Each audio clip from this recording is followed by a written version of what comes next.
ही आहे all purpose green gravy. सर्व प्रकारच्या भाज्यांसाठी लागणारं हिरवं वाटण। नमस्कार, स्वागत आहे आपल्या सर्वांचं माझ्या किचनमध्ये।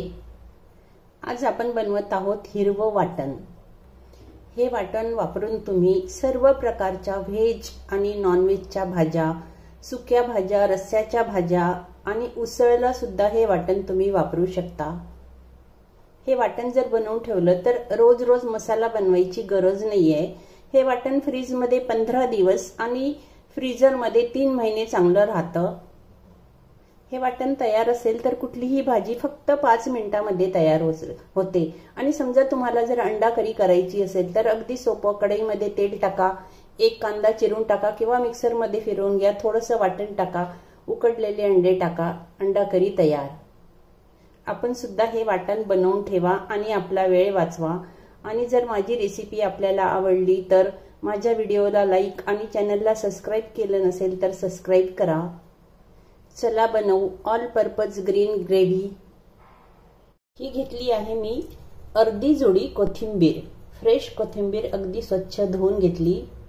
आणि हे कोथिंबीरचे जे देठ आहेत ते सुद्धा घ्यायचे, हे फेकून नाही द्यायचे। सर्व कोथिंबीर थोडीशी कट करून घ्यायची, म्हणजे मिक्सर मध्ये फिरवताना आपल्याला सोपं जातं, किंवा मग कापून घ्या। हा घेतला आहे 1 गड्डी लसण।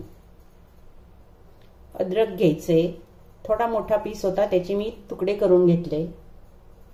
कढीपत्ता अर्धी वाटीला अगदी थोडासा कमी आहे। हे आहे ओल्या नारळाचे तुकडे, हे आहे अर्ध्या वाटीपेक्षा थोडेसे जास्त आहे। या ठिकाणी तुम्ही सुकं खोबरं सुद्धा वापरू शकता। जर तुमच्याकडे ओलं नारळ नसेल तर मग तुम्ही सुकं खोबरं वापरा।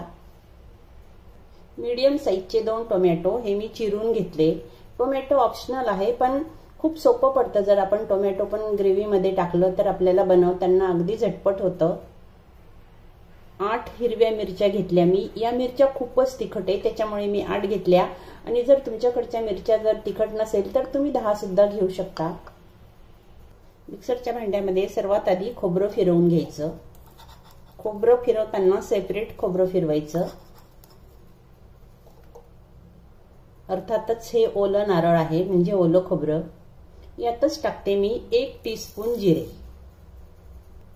हे ओलं खोबरं आता मिक्सर मधून बारीक फिरवून घ्यायचं। मिक्सरच्या दुसऱ्या भांड्यामध्ये अद्रक, लसण, हिरवी मिरची कट करून घेतली मी, कढीपत्ता, टोमॅटो आणि भरपूर कोथिंबीर। कोथिंबीर एका वेळेस बसणार नाही त्याच्यामुळे मी थोड्या वेळाने अजून हे फिरवणं झाल्यानंतर बाकीची फिरवून घेईल। पण कोथिंबीर फिरवताना मात्र त्यात मीठ टाकायचं। हे मी अर्धा टीस्पून मीठ टाकत आहे, म्हणजे मिठामुळे काय होतं, कोथिंबीरीचा कलर काळा पडत नाही। आता हे सुद्धा आपण मिक्सरला लावून फिरवून घ्यायचं। आवश्यकता असल्यास पाणी टाका, पण टोमॅटो असल्यामुळे पाण्याची अशी गरज पडणार नाही, टाकलं तरी चालतं। तयार झालं हिरवं वाटण। ओलं खोबरं वेगळं फिरवल्यानंतर पुन्हा कोथिंबीरच्या वाटणासोबत मिक्स करून एकदा मिक्सर मध्ये फिरवून घ्या, म्हणजे छान ते मिक्स व्हायला मदत होते। आता आपल्याला हे जास्त दिवस टिकवायचंय त्याच्यामुळे आता थोडंसं याला आपल्याला फ्राय करावं लागेल। थोडं तेल टाकून याला परतवून घ्यायचं। गॅसवर कढई तापायला ठेवली मी, त्यात अंदाजे अर्धी वाटी तेल घालायचं। त्यात टाकूया हे आपलं हिरवं वाटण तयार केलेलं। यात मी आधीच मीठ घातलेलं असल्यामुळे पुन्हा मीठ घालायची गरज नाहीये, कारण 1 टीस्पून मीठ आपण जवळपास यात घातलेलं आहे। हे वाटण आता लो टू मीडियम फ्लेमवर आपण छान परतवून घेऊ, जोपर्यंत यातलं तेल सेपरेट होत नाही तोपर्यंत। कारण असं जर आपण करून ठेवलं तर मग हे वाटण खूप जास्त दिवस टिकतं। असं वाटण जर आपण करून ठेवलं तर सकाळच्या वेळेला आपल्याला हे खूप उपयोगी पडतं, कारण सकाळच्या वेळेस आपली खूप घाई गडबड असते, तेव्हा मात्र हे खूप कामात येतं। अंडा करी किंवा कुठलीही भाजी जर बनवायची असेल तर हे वाटण मात्र खूप उपयोगाचं आहे। काय करायचं, पटकन तेल टाकायचं, कांदा कापायचा बारीक। कांदा टाकल्यानंतर आपण आता हे वाटण ऑलरेडी शिजवूनच ठेवत आहे, छान फ्राय करून ठेवत आहे। बस कांदा झाल्यानंतर हे वाटण टाकून द्यायचं। भाजी तयार 5 मिनिटांमध्ये।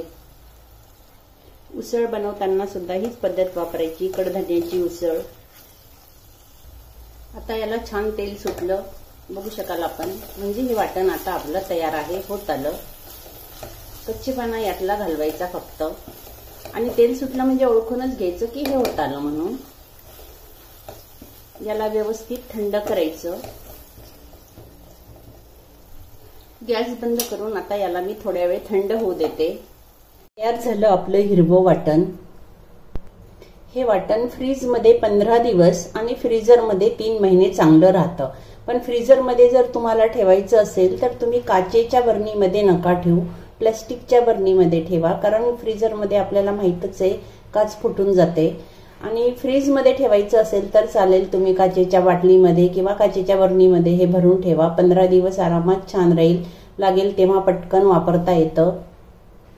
आपण सुद्धा अशा पद्धतीचं वाटण बनवून ठेवा आणि आपला वेळ वाचवा।